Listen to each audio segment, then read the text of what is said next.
बिस्मिल्लाहिर्रहमानिर्रहीम। अस्सलाम वालेकुम दोस्तों, उम्मीद करता हूँ आप सब खैरियत से होंगे। दोस्तों आज आपको एक बहुत ही खौफनाक कहानी सुनाने लगा हूँ। आपने वीडियो को लाजमी अंत तक देखना और स्किप नहीं करना है। रात की तारीकी हर चीज को अपने अंदर समो चुकी थी। हवा में एक अजीब सी नमी थी, जैसे कोई अधूरी कहानी किसी आसेब की तरह गाँव की फिजाओं में घूम रही हो।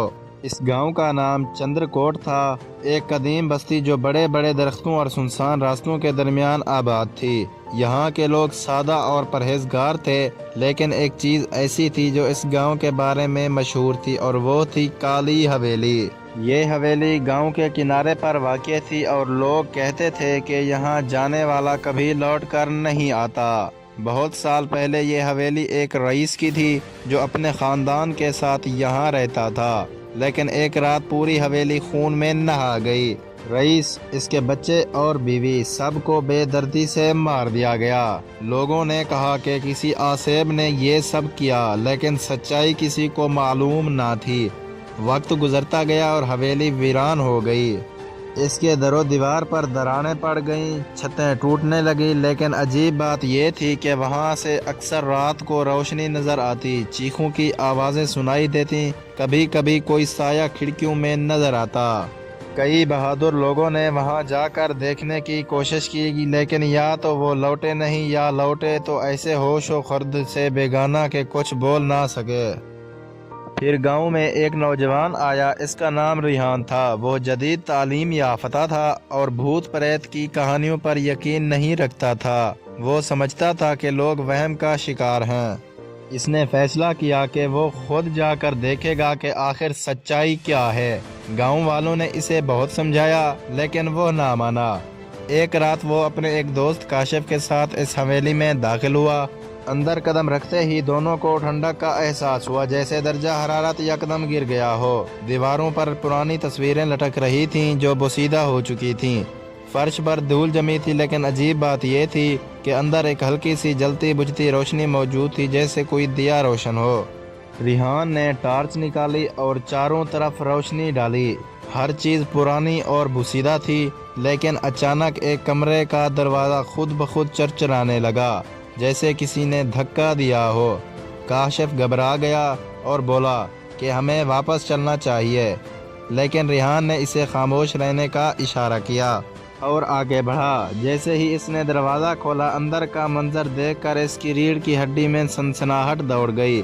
कमरे के बीचों बीच एक पुरानी झूलती कुर्सी थी जो खुद ब खुद हिल रही थी, और इसके इर्द गिर्द ज़मीन पर खून के धब्बे थे। अचानक एक धुंधली सी परछाई एक कोने में हिलती नजर आई और आहिस्ता आहिस्ता एक औरत की शक्ल अख्तियार करने लगी। इसकी आंखें सुर्ख अंगारों की तरह धुक रही थीं, बाल बिखरे हुए थे और चेहरा इतना भयानक था कि देखकर ही खौफ महसूस होता।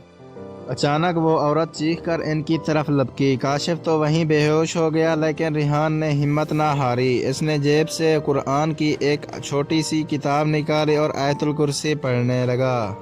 औरत ने एक भयानक कहकहा लगाया और कहा, तुम्हें लगता है कि ये मुझे रोक लेगा?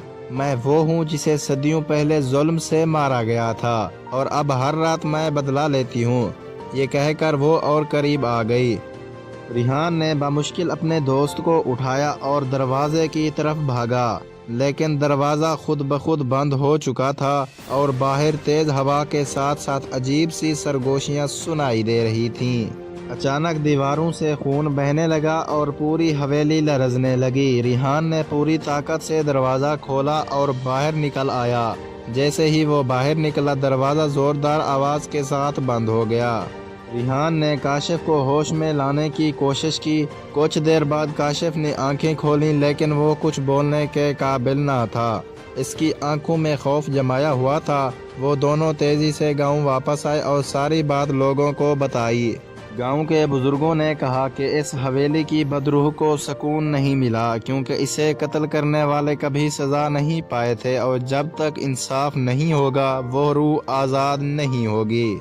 रेहान ने तहकीक शुरू की और गांव के सबसे पुराने बुजुर्ग से मुलाकात की। तब इसे पता चला कि वो औरत रईस की बेटी थी, और रईस की दौलत की लालच में इसके रिश्तेदारों ने इसे और इसके घर वालों को कत्ल कर दिया था। लेकिन ये राज कभी किसी को मालूम ना हो सका, क्योंकि कातिलों ने ये मशहूर कर दिया कि ये सब किसी आसेब की हरकत है। ریحان نے فیصلہ کیا کہ وہ اس سچائی کو سب کے سامنے لائے گا۔ وہ گاؤں کے کچھ لوگوں کو لے کر پولیس کے پاس گیا اور پرانے ریکارڈ کھنگالے۔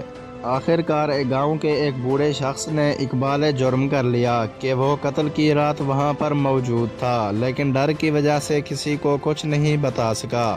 جب قاتلوں کی اصلیت سب کے سامنے آئی تو گاؤں کے لوگوں نے ان کی قبروں پر جا کر معافی مانگی اور ان کے لیے دعا کی۔ اس رات پہلی بار حویلی میں روشنی نہیں جلی، نہ ہی کوئی چیخ سنائی دی۔ ایسا لگا جیسے وہ بے قرار روح آخر کار آزاد ہو گئی۔